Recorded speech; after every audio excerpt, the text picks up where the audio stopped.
Assalamualaikum warahmatullahi wabarakatuh. Kami dari kelompok evaluasi pembelajaran yang beranggotakan saya Fitri Oktariana, kemudian Rismayanti dan Reni Triwahyuni akan menjelaskan infografis yang sudah disediakan. Oke, langsung saja. Ini infografisnya yang akan dijelaskan pertama oleh saya tentang fungsi evaluasi pembelajaran. Yang pertama adalah fungsi formatif. Fungsi formatif yakni untuk memberikan umpan balik kepada guru sebagai dasar untuk memperbaiki proses pembelajaran dan mengadakan program remedial jika diperlukan bagi peserta didik.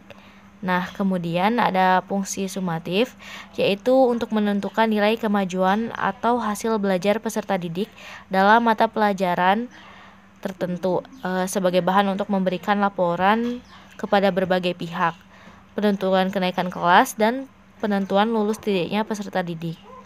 Nah, untuk selanjutnya itu fungsi diagnostik, yakni untuk memahami latar belakang meliputi latar psikologis, fisik, dan lingkungan peserta didik yang mengalami kesulitan belajar yang hasilnya dapat digunakan sebagai dasar dalam memecahkan kesulitan-kesulitan tersebut. Nah, dan yang terakhir adalah fungsi penempatan, yaitu menempatkan peserta didik dalam situasi pembelajaran yang tepat, misalnya dalam menentukan program spesialisasi sesuai dengan tingkat kemampuan peserta didik. Oke, yang selanjutnya adalah ruang lingkup evaluasi pembelajaran.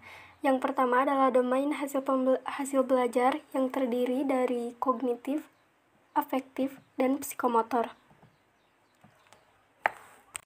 Domain kognitif ini meliputi pengetahuan, pemahaman, penerapan, analisis, serta evaluasi dari peserta didik. Domain afektif meliputi kemampuan dalam menerima, menanggapi, menilai, mengorganisasi, dan dalam pembentukan watak peserta didik. Yang terakhir adalah domain psikomotor. Psikomotor ini meliputi meniru, menyusun, melakukan dengan prosedur, dan melakukan tindakan secara alami dari si peserta didik itu sendiri. Yang kedua adalah proses dan hasil, yang terdiri dari pengetahuan dan pemahaman, sikap, kecerdasan, keterampilan, dan perkembangan jasmani. Pengetahuan atau knowledge ini yaitu jenjang kemampuan yang menuntut peserta didik untuk dapat mengenali atau mengetahui mengenai adanya konsep, prinsip, fakta, atau istilah tanpa harus mengerti atau dapat menggunakannya. Seperti kata kerja operasional yang dapat digunakan antara lain adalah mendefinisikan, memberikan, mengidentifikasi, dan lainnya. Untuk pemahaman sendiri, yaitu jenjang kemampuan yang menuntut peserta didik untuk memahami atau mengerti tentang materi pembelajaran yang disampaikan oleh guru. Yang selanjutnya adalah sistem pembelajaran dari evaluasi pembelajaran. Ruang lingkup dari evaluasi pembelajaran ini ada 3, yaitu program pembelajaran.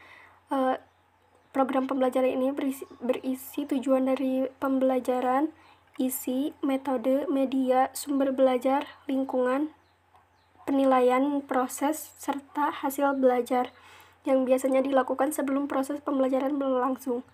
Yang kedua adalah proses pelaksanaan pembelajaran, yaitu kegiatan pembelajaran yang sering biasa dilakukan antara guru dan peserta didik. Yang terakhir adalah hasil pembelajaran. Hasil pembelajaran ini bisa jadi jangka pendek, menengah, ataupun jangka panjang. Dan yang terakhir adalah penilaian berbasis kelas. Penilaian berbasis kelas ini adalah penilaian yang dilakukan oleh guru dalam rangka proses pembelajaran. Penilaian berbasis kelas ini merupakan proses pengumpulan dan penggunaan informasi hasil belajar dari peserta didik yang dilakukan oleh guru untuk menetapkan tingkat pencapaian serta penguasaan peserta didik terhadap tujuan pendidikan. Tujuan pendidikan ini bisa meliputi standar kompetisi dasar, serta indikator ketercapaian dari hasil belajar. Prinsip-prinsip umum dalam penilaian berbasis kelas ini adalah: yang pertama, harus valid, mendidik, berorientasi pada kompetensi, adil serta objektif, terbuka, berkesinambungan, dan menyeluruh. Selain itu, ada 2 prinsip khusus dalam penilaian berbasis kelas, yaitu apapun jenis penilaian harus memungkinkan adanya kesempatan yang terbaik bagi peserta didik untuk menunjukkan apa yang mereka ketahui serta mendemonstrasikan kemampuannya. Prinsip ini berimplikasi pada pelaksanaan yang hendaknya dalam suasana yang bersahabat dan tidak mengancam.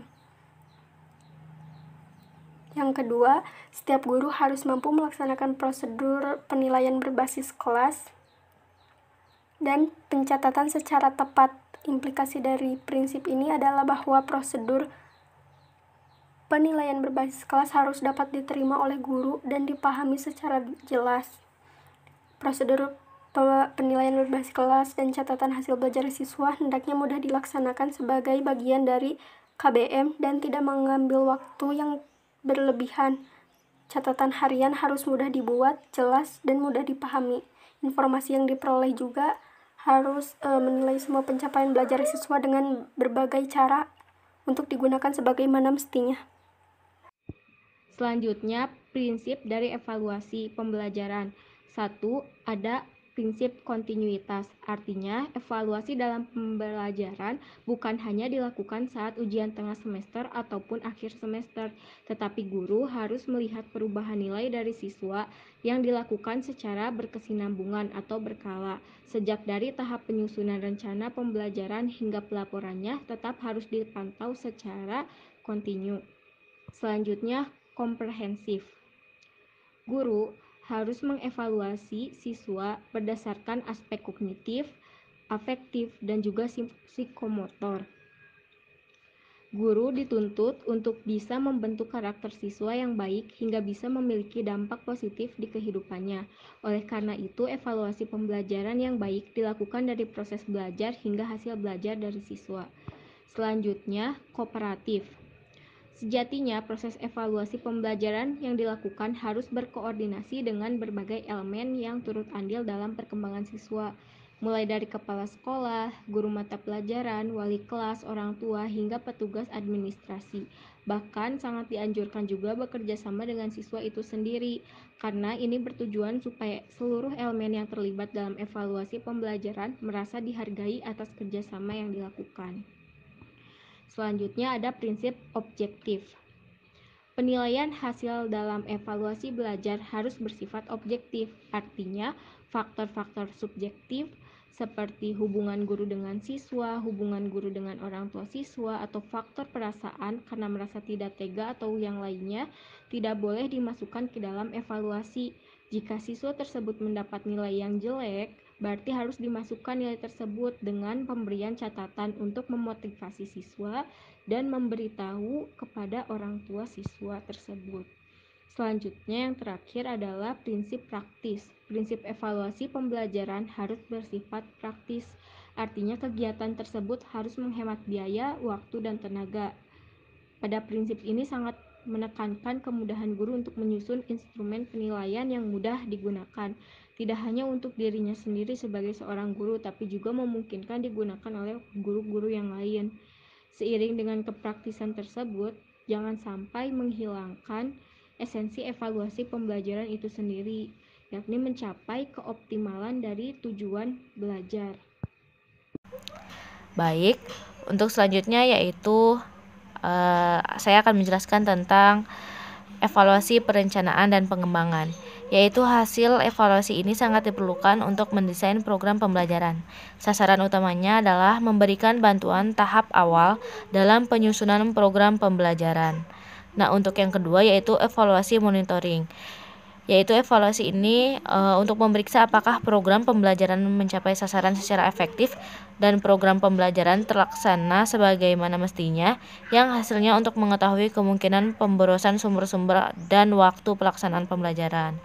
Nah, yang ketiga yaitu evaluasi dampak, yaitu evaluasi ini untuk mengetahui dampak yang ditimbulkan oleh suatu program pembelajaran yang dapat diukur berdasarkan kriteria keberhasilan sebagai indikator tercapainya tujuan pembelajaran.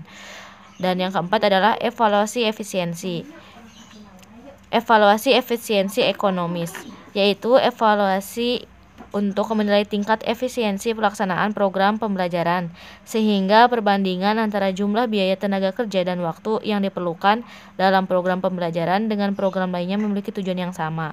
Dan yang terakhir adalah evaluasi program komprehensif, yaitu evaluasi ini untuk menilai program pembelajaran secara menyeluruh, seperti perencanaan program, pelaksanaan program, monitoring pelaksanaan, dampak program, tingkat keefektifan, dan efisiensi. Terima kasih, mungkin itu saja yang dapat kami sampaikan. Assalamualaikum warahmatullahi wabarakatuh.